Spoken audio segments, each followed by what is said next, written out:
애가 왔다고 기별을 보내거든요. 그 앞에서.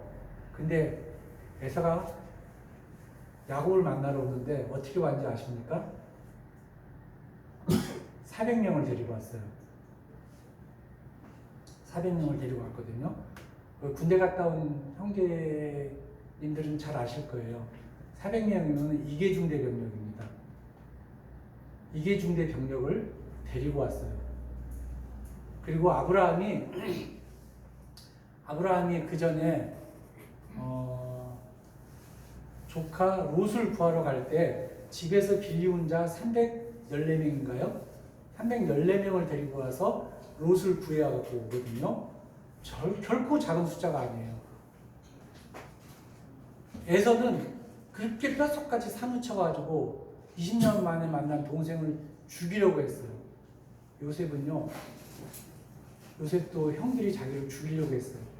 그러면은 그 복수심이 뼛속까지 사무쳤을 것입니다. 그런데 양식을 사러 온 형들을 봤을 때 자신을 노예로 한 것은 형들이 아니라 자신을 연단한 후에 하나님의 사람으로 만들어 가족 모두를 구원하기 위한 하나님의 섭리가 있었다는 것을 그는 깨닫게 됩니다. 그래서 그는 형들의 모든 허물을 용서하고 화해했으며 아버지를 포함한 모든 가족을 애굽의 가장 기름진 땅 고센에 거하도록 하였고요. 그곳에서 나중에 모세가 나갔을 때 들어올 때 야곱이 그의 가족들을 데리고 애굽 땅에 왔을 때는 75명이라고 나오거든요. 75명이었는데 그가 모세에 의해서 다시 갔을 때는 장정만 60만 명이 넘는 대부족으로 커서 나갈 수 있게 하는 그런 터전을 마련했습니다. 고센 땅이요 나일강 삼각주에 있어가지고 굉장히 기름진 땅입니다. 그는 정말로 위대한 사람이었습니다. 요셉은. 자, 요셉이 얼마나 위대한 사람이었는가 하는 것은 창세기 50장에 나옵니다. 한번 볼까요? 50장에서 아비가 죽어요. 아비가 죽거든요. 자, 봐요. 아비가 죽었을 때요. 야곱이 죽었을 때인데 요셉이 그의 아버지 얼굴에 굽혀 울며 입맞추고 그 수종도는 의원에게 명하여 아버지의 몸을 향으로 처리하게 하며 의원이 이스라엘에게 그대로 하되 40일이 걸렸으니 향으로 처리하는 데는 이 날수가 걸림이며 애굽 사람들은 70일 동안 그를 위하여 곡하였더라. 자, 그 다음에요. 창세기 50장 7절에서 11절이요. 요셉이 자기 아버지를 장사하러 올라가니 바로의 모든 신하와 바로 궁의 원로들과 애굽 땅의 모든 원로와 요셉의 온 집과 그의 형제들과 그의 아버지의 집이 그와 함께 올라가고 그들의 어린 아이들과 양떼와 소떼만 고센 땅에 남겼으며 병거와 기병이 요셉을 따라 올라가니 그때가 심히 컸더라.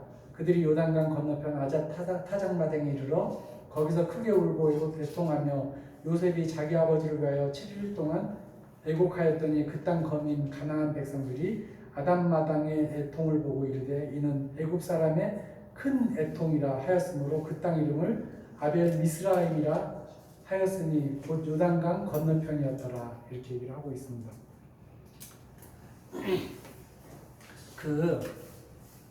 이제 형제님들 로마 시대의 가장 위대한 그 사람이 누구냐면 카이사르입니다. 카이사르거든요.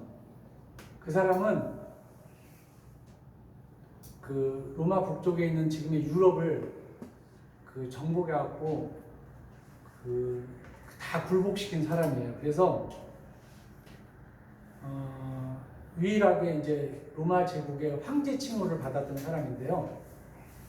그래서 세상의 모든 왕들이 그 호칭을 뭐라고 얘기를 하냐 그러면요. 카이사, 페샤르 그 호칭을 씁니다. 그래서 러시아에서는 자기가 그 지역을 통틀어서 다스리는 왕이라고 하지 않고요. 킹이라고 하지 않고 뭐라고 얘기를 하냐면은 짜르라고 얘기를 해요. 러시아어로 짜르가 카이샤르라는 뜻이에요. 자, 우리가 카이샤르라는 그 말의 어원에 보면은 프랑스에서는 샤를이라고 그러고요. 그 다음에 영국에서는 찰스라고 그러고 그 다음에 독일어로는 칼이라 그러고, 이렇게 다 자기네 나라 말로 다 이렇게 황제를 칭하는 말을 카이사라고 얘기합니다. 그 정도로 위대한 사람인데요. 그가 자신의 경험을 담아서 갈리아 원정기를 썼습니다. 그리고 이 책의 마지막에 뭐라고 기록을 했냐 그러면요, 딱 마지막 줄에 이렇게 기록을 해놨어요. 올해의 전과를 보고받은 로마에서는 20일 동안의 감사절을 올리기로 결의하였다. 이렇게 기록을 하고 있습니다. 이게 무슨 내용이에요? 그래서 어쨌다고. 아무도 지금 있는 사람들은 이 내용이 무슨 얘기인지 아무도 몰라요. 근데 그때 당시에 사람들은 이게 무슨 말인지 알아요. 왜냐하면은 이때 당시에 모든 축제는, 모든 훌륭한 전과를 올리고 모든 전승을 올렸을 때 모든 축제는 법률로 며칠이었냐면 열흘이었어요. 열흘이었고 열흘 넘지 못하게 돼 있거든, 로마에서. 근데 카이사르만 예외적으로 20일간의 축제를 허락했어요. 그러니까 카이사르가 자기의 전과를 쭉 쓰면서 맨 마지막에 뭐라고 했냐면은 올해의 전과를 보고받은 로마에서는 20일 동안의 감사제를 올리기로 결의하였다. 이렇게 했어요. 이게 뭔 얘기예요? 내가 이 세상의 모든 사람보다 위대하다는 거예요. 이 말은. 자, 야곱의 몸속에 40일간 넣었던 향재료는요, 오직 바로에게만 허락된 것입니다. 그러면 야곱이 아니라 요셉은 어떤 사람이냐면은 바로하고 버금가는 사람이에요. 바로하고 동일한 사람이에요. 자, 바로 이거를 해가지고 미라를 만들거든요. 미라를 만드는 과정인데, 또 애굽 사람들을 그의 장례를, 요셉의 장례가 아니라 그의 아버지 야곱의 장례를 국장으로 치르고 70일 동안 애국을 했습니다. 그리고 애굽의 모든 보관 백작들이, 병거들이 그 야곱의 장례 행렬을 따라서, 이게 이제 지도를 보시면 알겠지만요, 족장들의 길이 있고요, 왕의 대로가 있거든요. 근데 헤브론까지 가려면요, 족장들의 길을 따라서 가게 되면은 부엘세바를 거쳐서 족장들의 헤브론까지 가는 족장들의 길을 따라서 가면은요, 금방 가요. 갈 수 있는데, 야곱의 장례 행렬은 어디로 갔냐면요, 왕들이 다니는 왕의 대로를 따라갔어요. 왕의 대로를 따라서 요단 뒤편으로 가가지고, 그래서 요단 건너편에서 거기서 장례를 치렀던 것이죠. 그래서 그렇게, 그리고 요단 동편 아다 타작마당까지 와서 거기서 7일간 호곡을 하죠. 아마도 이 행렬을 따라가는 이스라엘 자손들의 자부심은 하늘을 찔렀을 것입니다. 훗날에 모세하고 아론이 죽었을 때 이스라엘 백성들이 그를 위하여서 며칠을 호곡을 하냐면은 30일간 애곡을 합니다. 근데 70일간 애곡을 했다는 것은 어마어마한 그 경의를 포하는 것이죠. 그래서 요셉이 애굽 사람들에게 끼친 은혜가 얼마나 컸고 그 지위가 얼마나 높았는지 하는 것이 바로 이것으로서 우리가 알 수가 있습니다. 그래서 아까도 말씀을 드렸듯이 카이사르가 자신의 전과를 보고받은 로마에서 20일간의 축제를 했다고 하는 것, 이것만으로도 이처럼 위대한데, 이는 바로에게 버금가는 이러한 대우를 받았다는 것이죠. 이처럼 요셉은 바로하고 동격인 사람들이었습니다. 그는 신실함으로 부모와 형제들에 대한 사랑도 아주 굳건히 했습니다. 야곱이 죽은 후에 보복을 두려워한 형들이 아버지의 말이라고 해서 거짓 유언으로서 얘기를 하죠. 한번 볼까요? 그게 창세기 50장 15절이죠. 이렇게 얘기하죠. 요셉의 형제들이 그들의 아버지가 죽었음을 보고 말하되, 요셉이 혹시 우리를 미워하여 우리가 그에게 행한 모든 악을 다 갚지는 아니할까 하고 요셉에게 말을 전하 이르되, 당신의 아버지가 돌아가시기 전에 명령하여 이르기를, 너희는 이같이 요셉에게 이르라. 내 형들이 네게 악을 행하였을지라도 이제 바라건대 그들의 허물과 죄를 용서하라 하셨나니, 당신 아버지의 하나님의 종들이 우리 죄를 이제 용서하소서 하네 이렇게 하거죠. 그랬더니 그들이 그에게 하는 말을 요셉이 듣고서 그가 뭐라 했어요? 울었다라 이렇게 얘기를 하고 있습니다. 그래서 이렇게 얘기를 하죠. 두려워 마소서 내가 하나님을 대신하리이까.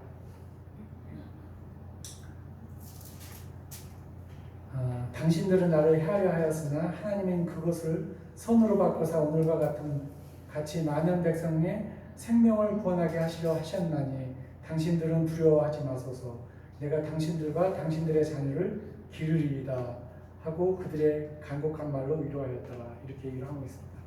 자, 요셉은 6살, 아까도 말씀을 드렸듯이 6살까지 밧단야람에서 살았습니다.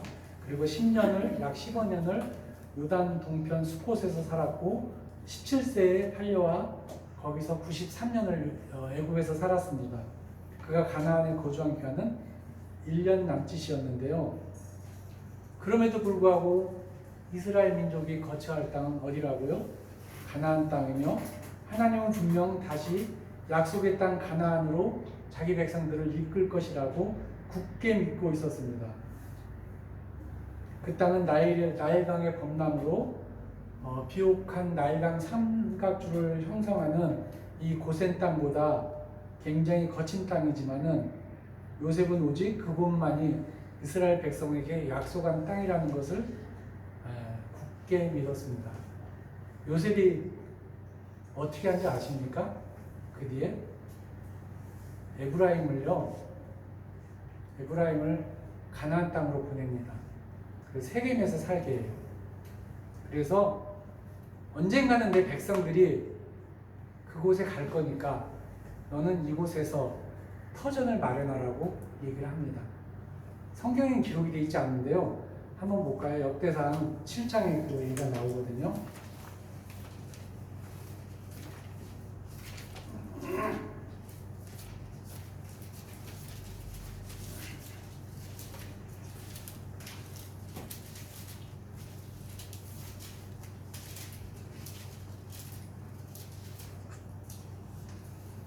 어, 7장 20절이거든요. 에브라임의 아들은 수델라요, 그의 아들은 베렛이요, 그의 아들은 다하시요, 그의 아들은 엘르아다요, 그의 아들은 다하시요, 그의 아들은 사바시요, 그의 아들은 수델라며 또 그가 에셀과 엘리앗을 낳았으나 그들이 가드 원주민에게 죽임을 당하였으니 이는 그들이 내려가서 가드 사람의 짐승을 빼앗고자 하였습니다. 그의 아버지 에브라임이 여러 날 슬퍼함으로 그의 형제가 가서 위로하였더라. 그리고 에브라임이 그의 아내와 동침함에 임신하여 아들을 낳으니 그 집의 재앙을 받았으므로 그의 이름을 부리아라 하였더라.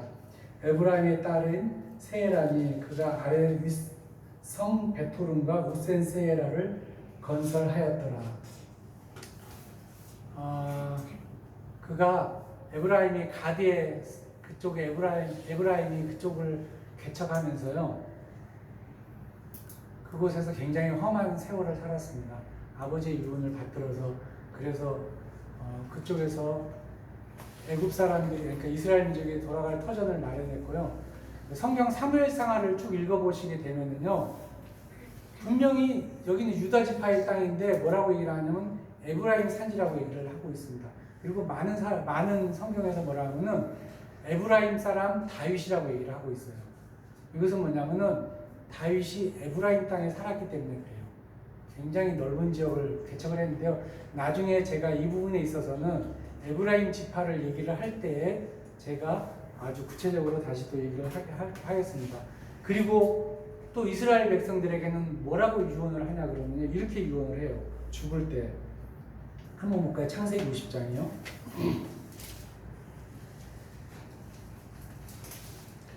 죽기 전에 22절이요. 50장 22절. 요셉이 그의 아버지의 가족과 함께 애굽에 거주하여 110세를 살며 에브라임 자손 3대를 보았으며 문에사의 아들 마길의 아들들도 요셉의 스라에서 양육되었더라.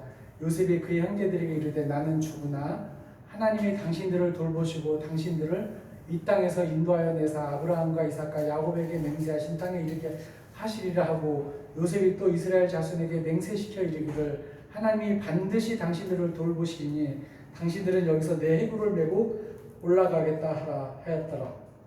요셉이 110세에 죽음에 그들이 그의 몸에 형제를 놓고 애굽에서 입관하였더라. 자, 요셉도 역시 똑같이 애굽의 총리였기 때문에 미라가 됩니다. 미라가 돼가지고 그 애굽 사람들과 함께 그 무덤에 안치되었다가요. 나중에 모세가 그의 해골을 들고서 이스라엘 백성들하고 같이 출애굽을 해요. 그리고 광야 40년 동안을 그 해골과 함께 지내요. 요셉 해골과. 그리고 세겜에다가 나중에 사사기를 보게 되면 여호수아를 보게 되면요, 세겜에다가 요셉의 뼈를 안치를 합니다.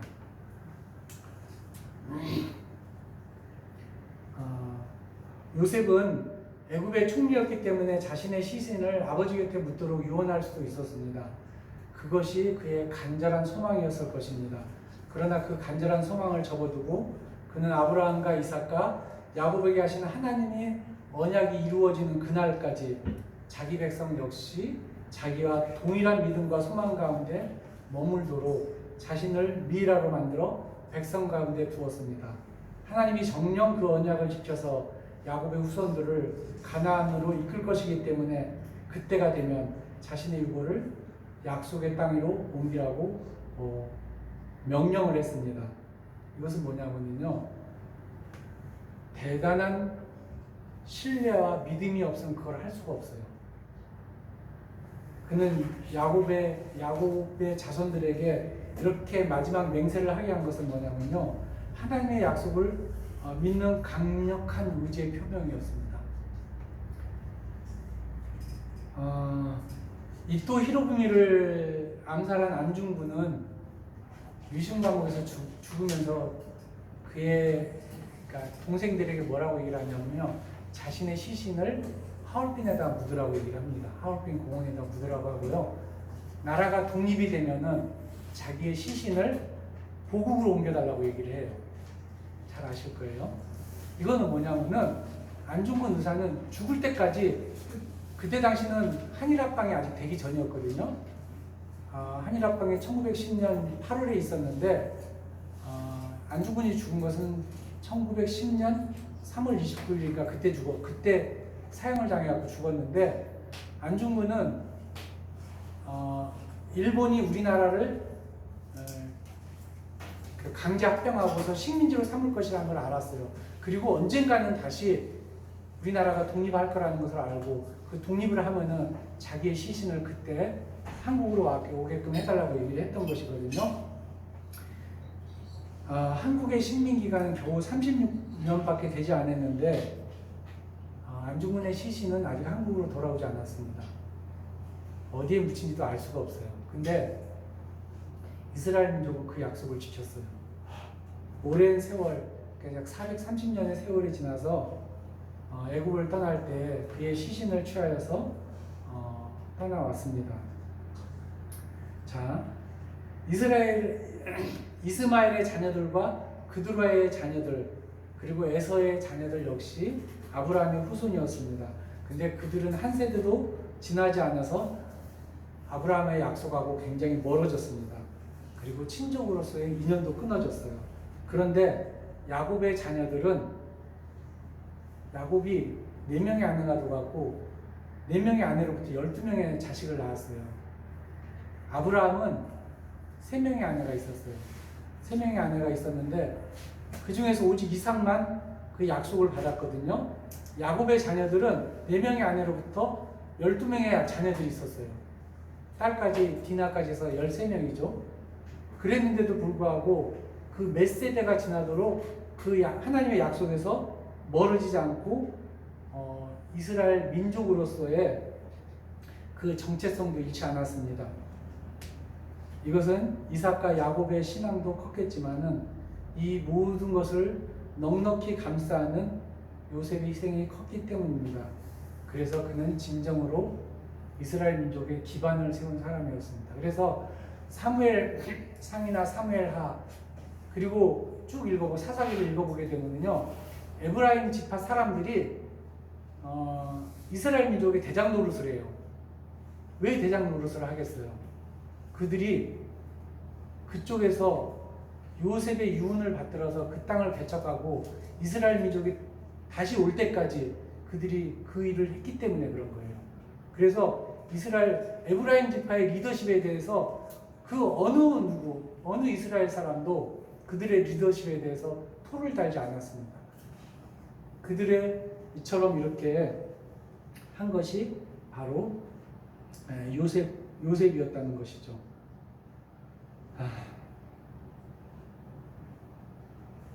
그래서 그는 진정으로 그 이스라엘 민족의 기반을 세운 사람이고요.